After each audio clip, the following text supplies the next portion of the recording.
Hi, this is Shogi lesson number 4. Well, from lesson 1 to 3, I introduced the pieces and how they move, but I was forgetting a very important thing. I made those lessons as if you guys can easily learn to recognize these pieces by reading the words inscribed on them. But I realized you guys can't read Chinese characters, so I'm so sorry. So I have good news for you. I bought a new set of pieces that are easier to recognize in this video than these ones, and I'm going to use those in the following lessons. And the bad news is that I ordered the new set through the internet, but it'll take several days until I can receive it. So, in the meantime, I'm going to give you a special lesson. In the lessons so far, you've seen me snapping a piece when I move it like this, or flipping it over quickly when I promote it. Some of you might have thought, oh, that's kind of cool. How is he doing that? So today, I'm going to teach you how to do this. I believe you can't find this kind of video lesson anywhere else. And I'm going to do this in multi-angle camera. This is new. It's lucky I had 2 cameras. First, you pick up the piece with the middle finger and thumb, like this. Or some people pick up like this. The index finger and the ring finger on both sides of the piece and the middle finger on top. And then go like this. So anyway, it comes to this position. Now, this is the first difficult part. You switch your fingers from the thumb to your index finger. You can use your ring finger to help this motion a bit. And now you can strike it to the board.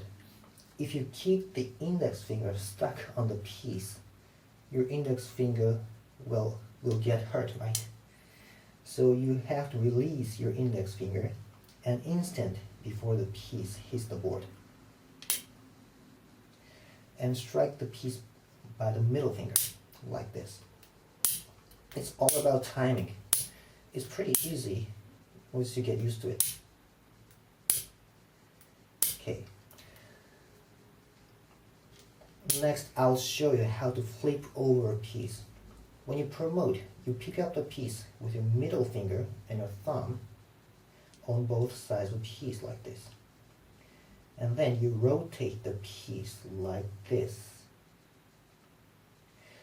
Now, you can use your ring finger to help this motion. So you've already seen this position, right? So the rest is the same. You switch the fingers and strike. It has to be smooth in one motion like this. Okay?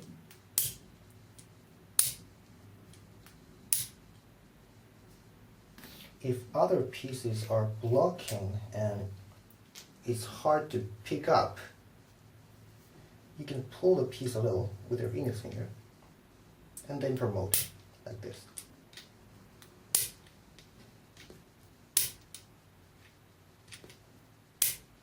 Okay? One of the situations where you want to make this look cool is when you promote your rook. Because the rook is the key piece to attack. If your rook managed to get into your opponent's camp and promote, it means you succeeded in the attack. And it's one of the best moments in playing shogi. Best of the best is when you win the game, so maybe this is the second best moment. So you want to make it look cool with a rather exaggerated motion like this. See? Okay, now I'm going to show you another technique.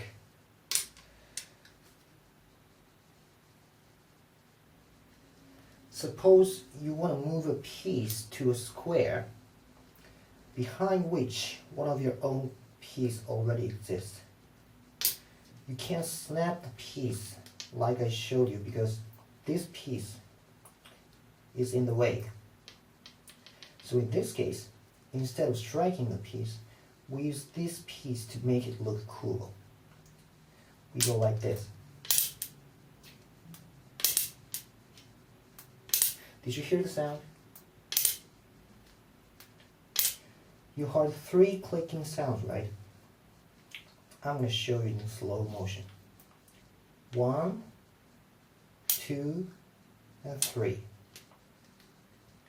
1, 2, 3.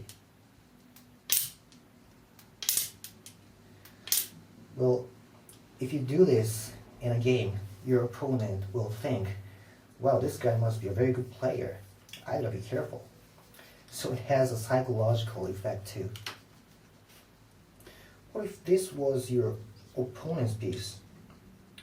Some people, even some professional players, still go like this. But actually, I don't like it. I think it's kind of rude to touch your opponent's piece like this.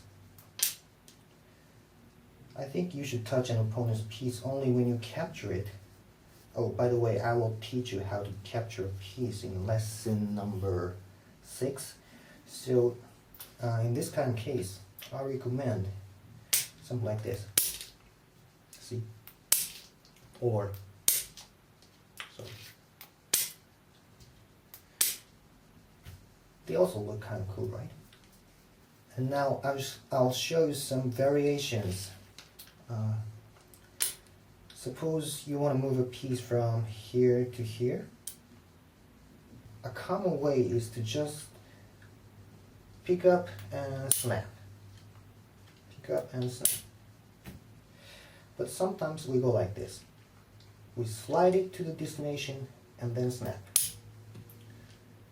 This is also much better. Slide and snap. With bishop, slide and snap. This way too, slide and snap. With the rook, slide and snap.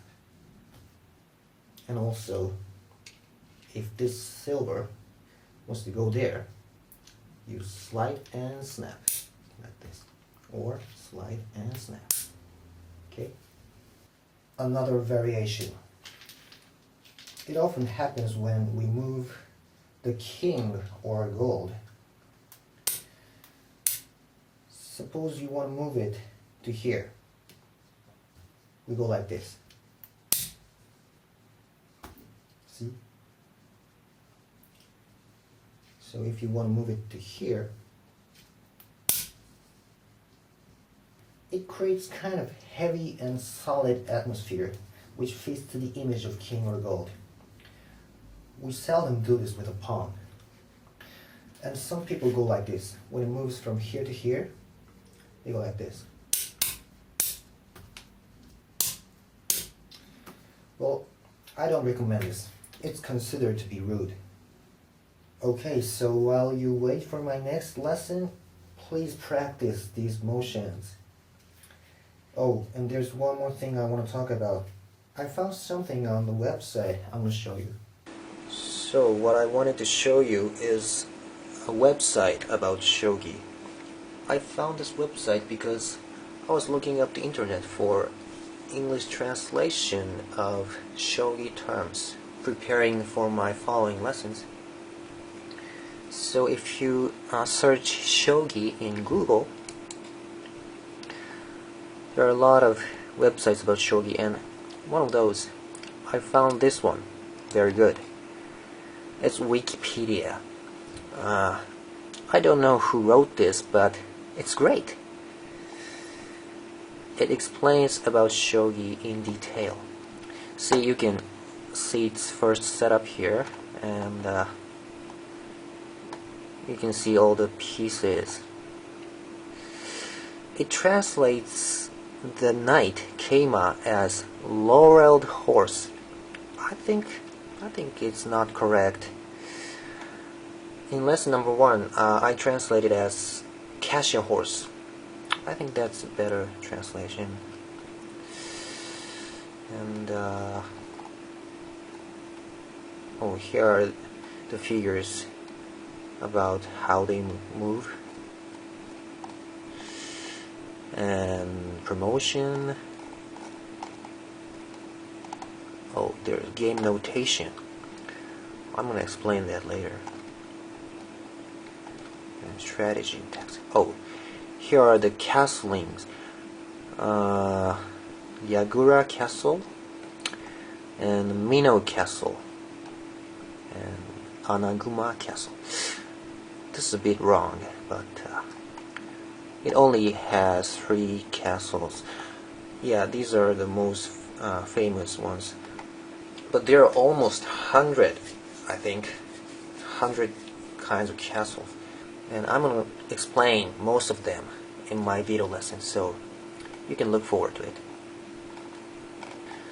So if you can't wait for my next lesson, maybe you can prepare for it by reading this website. So, see you next time. Bye.